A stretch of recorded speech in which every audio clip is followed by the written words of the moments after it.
They didn't forget to invite me. They chose not to. While my mom blew out the candles at her birthday dinner, I wasn't even in the room. I wasn't even on the guest list. But 2 weeks later, at my own promotion party, my sister's boyfriend stood up, looked around the room, and said 7 words that made the entire place go still.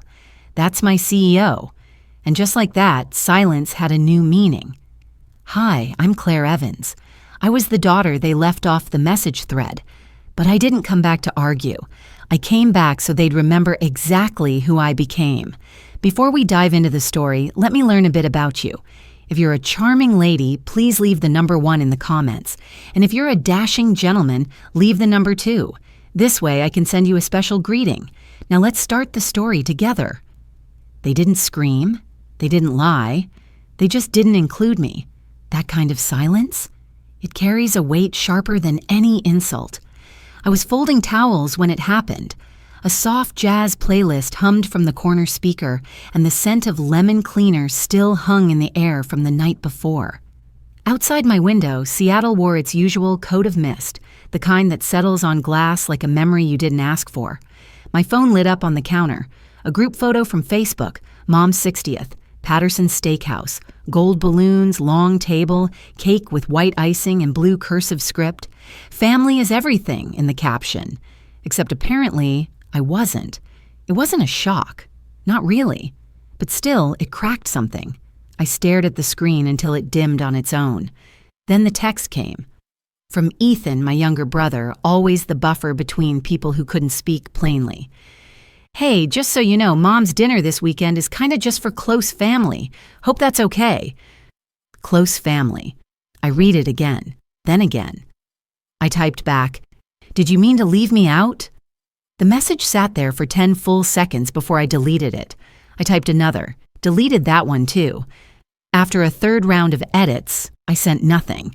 2 hours later, Jenna replied instead, "Let's not make this about you, Claire." That was it.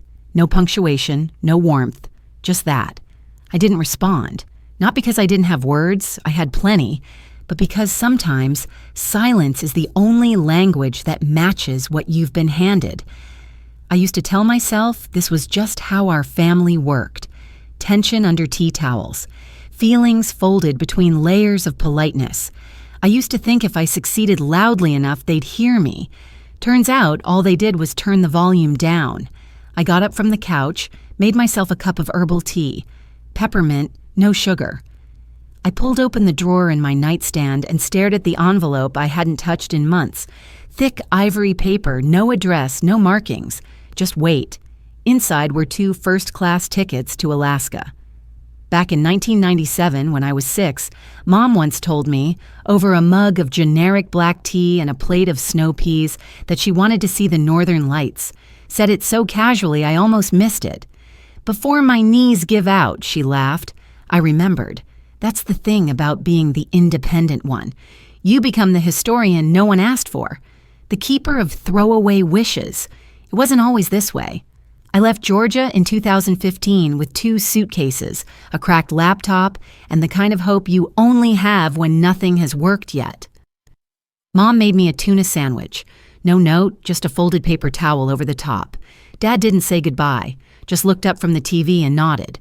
Seattle was brutal at first.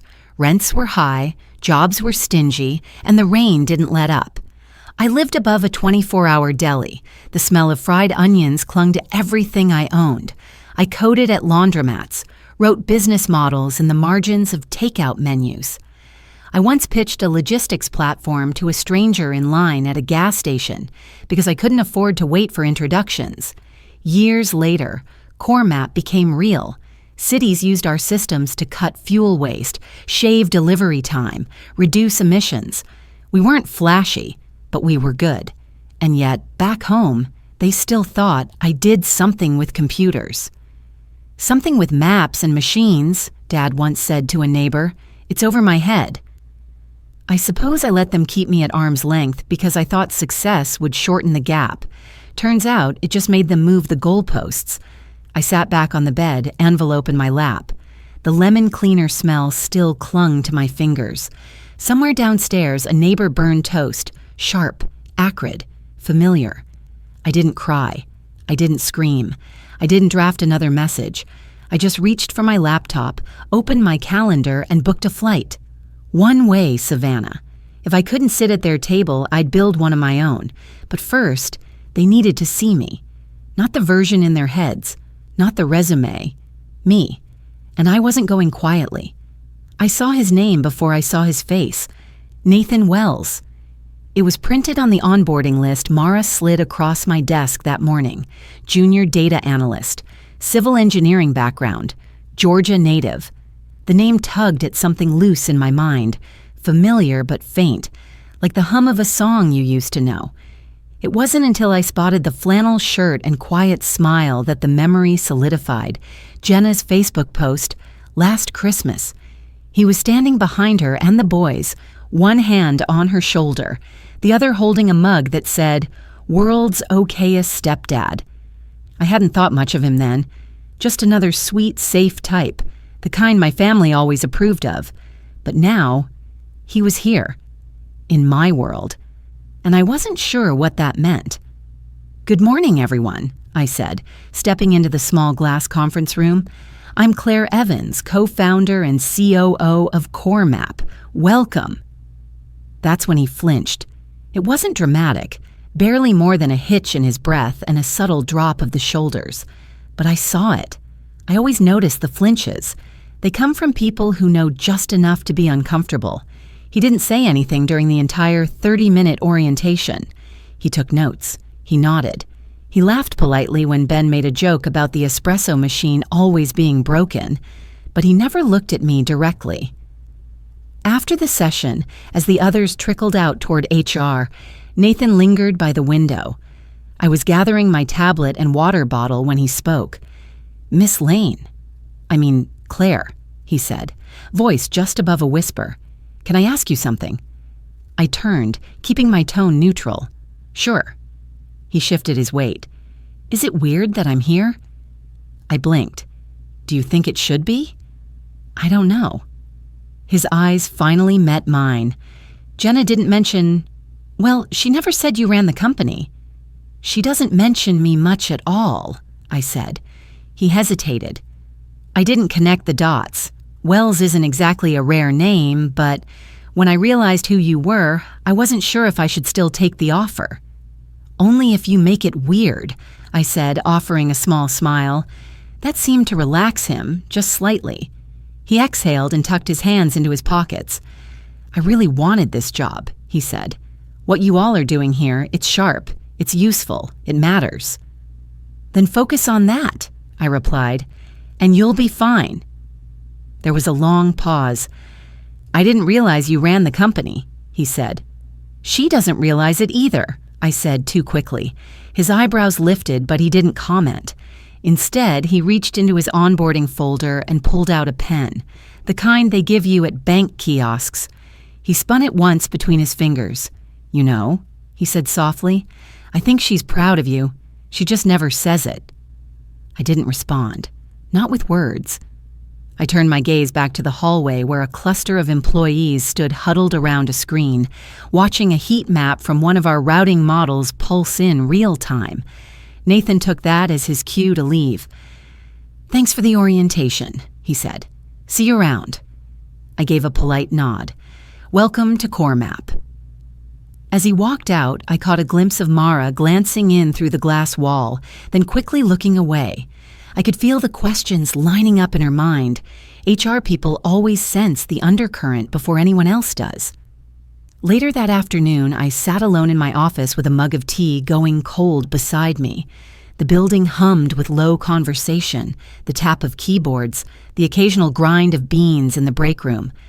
Nathan had stepped from their world into mine, and for the first time in years, someone from back there hadn't looked away.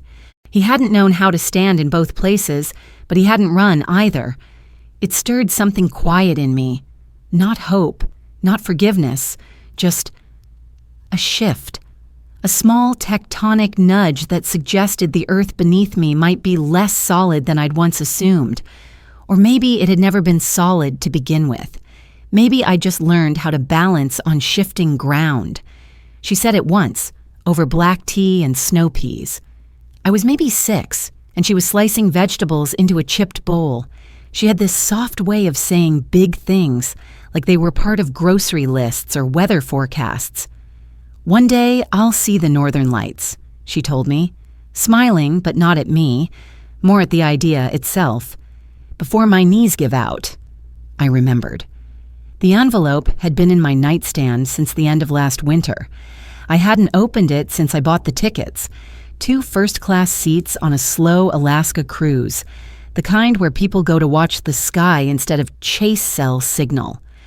I packed deliberately that evening, the navy blue suit I only wore to investor meetings, a pair of low leather flats. I steamed the blouse myself, the hiss and puff of the machine filling the silence like it was trying to make up for what no one had said. Rain tapped lightly against the window. In Seattle, it rarely stormed. It just lingered. The city always felt like it was waiting for someone to apologize. I sat on the edge of the bed, brushing a chipped nail with clear polish.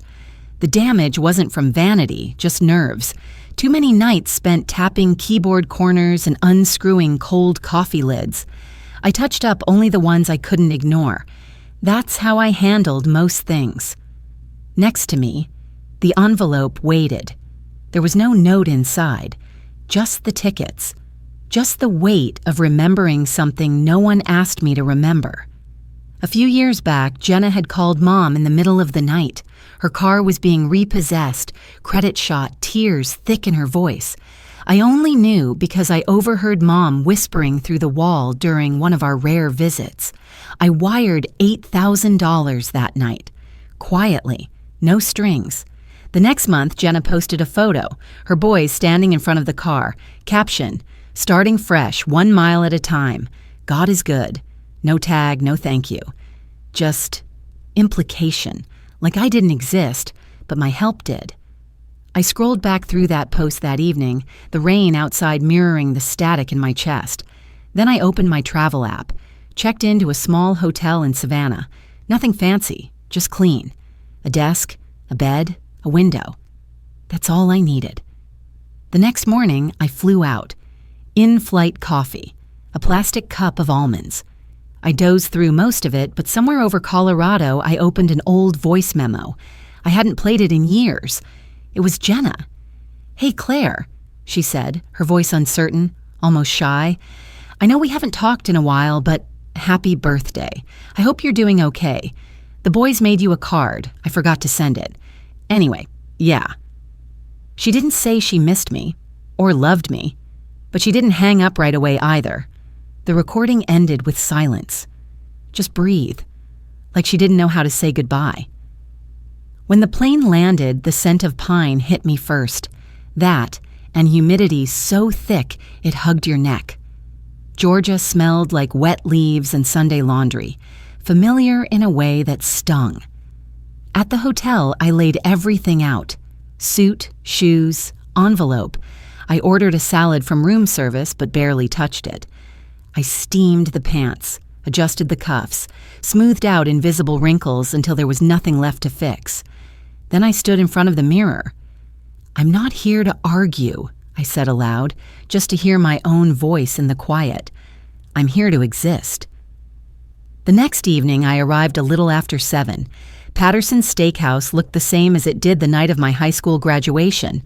The same brown awning, the same valet stand, the same chalkboard listing the catch of the day in cursive no one could quite read. I walked inside. A young hostess looked up, blinked. I told her my name. She hesitated, checked the list. "There's a private party," she said carefully. "Back room, to the left." She paused, then added softer. "They're already seated." "I know," I said. She nodded and stepped aside. The door creaked slightly as I pushed it open. Laughter carried from the back, high, polite, practiced. Forks clinked against plates, and somewhere, someone was singing the opening notes of Happy Birthday. I tightened my grip on the envelope and stepped inside. No one said my name, not even Mom. But every fork froze mid-air when I walked in. There was a beat, then another. that heavy, layered silence that only happens when everyone is pretending not to notice the same thing at once. The room was warm, warmer than I remembered Patterson's ever being. Gold balloons bounced softly under the ceiling fan. The long table was draped in white, candles flickering in their glass cylinders, and a cake sat untouched at the center, crowded by gift bags and a crystal punch bowl. Someone had just started a toast. I caught the tail end of it. To 60 more years of grace and grit. Happy birthday, Diane. Glasses raised. That's when I stepped through the doorway. At first, it was just subtle. An uncle, halfway into his wine, paused. A cousin tilted her head. Jenna, already seated near Mom, shifted her plate. Her fork clinked against the edge like a bell no one meant to ring. Mom turned slowly. Her face was all movement and none at once. A half smile held too long, eyes unsure where to settle. She blinked twice, like maybe I was a trick of the light. I walked forward without hurrying. The envelope was in my hand, still smelling faintly of hotel linen and lemon lotion. I placed it gently in front of her plate. "Happy birthday, Mom," I said. "You once said you wanted to see the lights. I thought it was time." Her hands hovered just above the paper. She didn't open it. Not yet. Dad was seated across from her, arms folded like he was posing for a family photo he didn't want to be in. He cleared his throat, too loud for the moment. "Still love an audience, don't you?" he said, smirking like it was a joke and not a jab. I didn't answer. I wasn't here for him. Jenna's eyes were down. She didn't speak, didn't touch her food. Her boys fidgeted beside her, picking at napkins. Too young to understand, but not too young to feel the chill that had entered the room. And then, from the far end of the table, I felt it. Movement. Nathan stood. He didn't rise like a man making a scene. No grand gesture, no clinking of glass, just a quiet, deliberate motion. He adjusted the collar of his shirt, took one slow step forward, and placed his hands calmly on the back of his chair. "That's Claire Evans," he said. His voice wasn't loud, but it didn't need to be. He looked directly at my father. "She's not just my girlfriend's sister. She's my CEO dear friend. What would you do if you were in my shoes? I bet you can't guess what's coming next. But before we go any further, drop a 5 in the comments if you're still with me, because what happens next might just leave you speechless." A shift in air pressure. That's the only way I can describe it. People stopped pretending to sip. Someone whispered something unintelligible. No one smiled. Nathan continued. "She's the reason I took this job. I've never worked for someone so sharp or so steady. I didn't even know her when I applied. I just admired what she built. And when I realized who she was, I didn't hesitate. I felt lucky." My father blinked, face unreadable. Nathan turned to the room. Not performative, just present. "You all talk about family like it's a fixed thing, like it's blood and holidays and who sits where at dinner. But real family evolves. It includes. It grows." He glanced briefly at Jenna, then back at the table. "She didn't leave this family. You pushed her out, and she still showed up." No one clapped. No one refilled their glass. The only sound was the faint hum of the air vent and the crinkle of a child unwrapping a hard candy. I looked at my mother again. Her eyes were full now, not of tears exactly, but something just behind them. She reached out, touched the envelope, still didn't open it, but she held it like it might slip through if she didn't. Jenna never looked at me, not once. The boys beside her had gone still. Dad leaned back in his chair, not defensive, not dismissive, just still. Like a man unsure where to file what had just happened. I took a slow breath, reached for my bag. "I didn't come to stay," I said. My voice was steady, almost gentle. "I just wanted to see her smile." And then I turned, heels quiet against the wood, and walked toward the door. No one followed. She knocked like she used to knock on my bedroom door when I was 15, soft, unsure, but never angry. I didn't get up right away. I was sitting cross-legged on the bed, my laptop open but untouched, the hotel lamp casting a muted glow over the tiny table where room service had left a half-eaten salad. The room was quiet, except for the hum of the mini fridge and the soft shuffle of her shoes outside the door. When I opened it, she was standing there with a small Tupperware container wrapped in a dish towel. Her purse hung awkwardly from her elbow, like she hadn't expected to be carrying anything and didn't quite know what to do with her hands. "Hi," she said, and then added quickly, "I brought lemon squares." Her signature. They were uneven, like always, edges sloping into each other, tops dusted with cracked sugar, sweet and soft and too lemony in the middle. I hadn't tasted one in over a decade, but I remembered. I stepped aside, letting her in. She looked around the room, taking in the neatly folded towel on the rack, the corner chair with a travel magazine still unopened, the muted colors of generic hotel decor. "I forgot how much you like things quiet," she said. I didn't answer, just gestured toward the chair by the window. She sat down slowly, resting the container on her lap like it might slide off if she let go. We didn't talk about the dinner, not yet. Instead, she said, "You remembered Alaska." I nodded. "Why?" I glanced at her, then away. "Because you forgot." She looked down, fingers tracing the edge of the lid. "You were 6 when I said that," she murmured. "I remember the kitchen. We were having snow peas." "You were drinking tea from the cracked blue mug," I added. A small smile flickered across her lips, but it didn't stay. "I said it like a joke," she said. "I didn't think anyone was listening." I always listened. She shifted, the purse strap slipping from her shoulder. "Claire, we didn't know how to hold you. You were always just big, loud in ways we didn't understand." "Loud?" I repeated, eyebrow raised. She waved a hand. "Not your voice. Your wanting, your questions, your ideas. We didn't have a box for you, and so we tried to shrink you down." She paused. "It was easier to love you when we made you small?" That landed. I didn't rush to reply. I stood, crossed to the desk, and opened the envelope.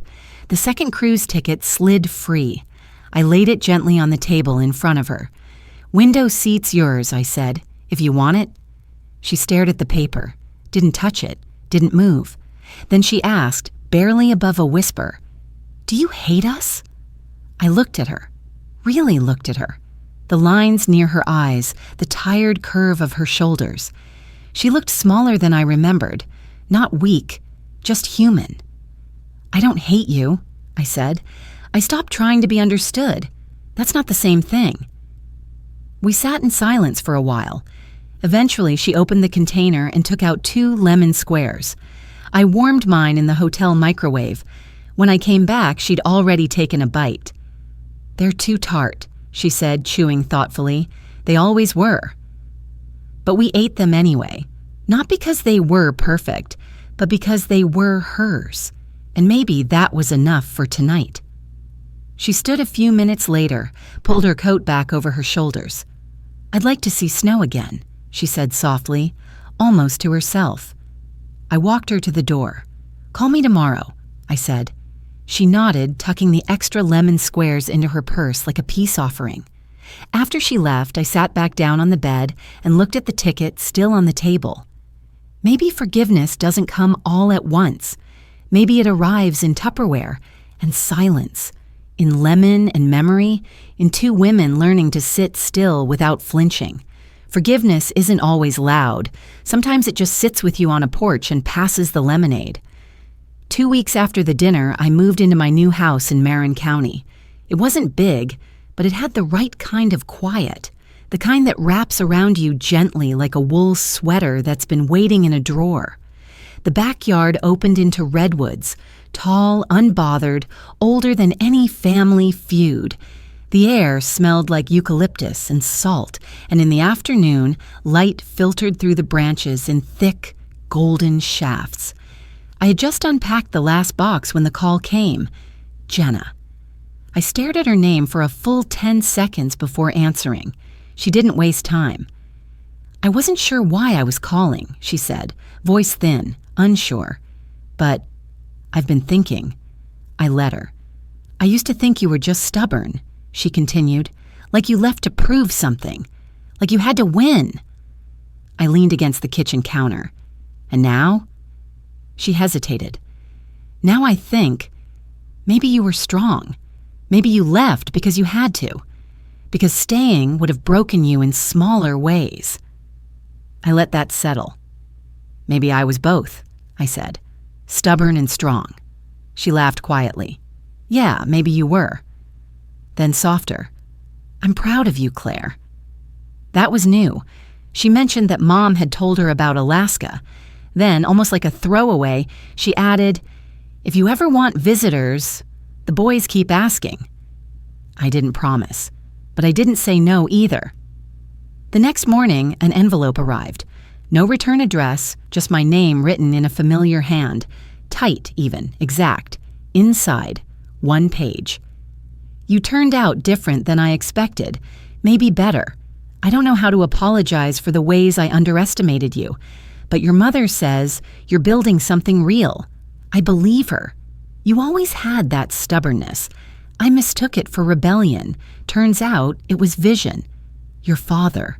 Always." I read it twice, then folded it neatly and placed it in a drawer. That afternoon, I hung 2 things above my new desk. One was a framed quote from a late-night boardroom meeting, printed on dark blue canvas. "Build so well they can't look away." The other was a yellow sticky note. The ink had faded slightly, the edges curled.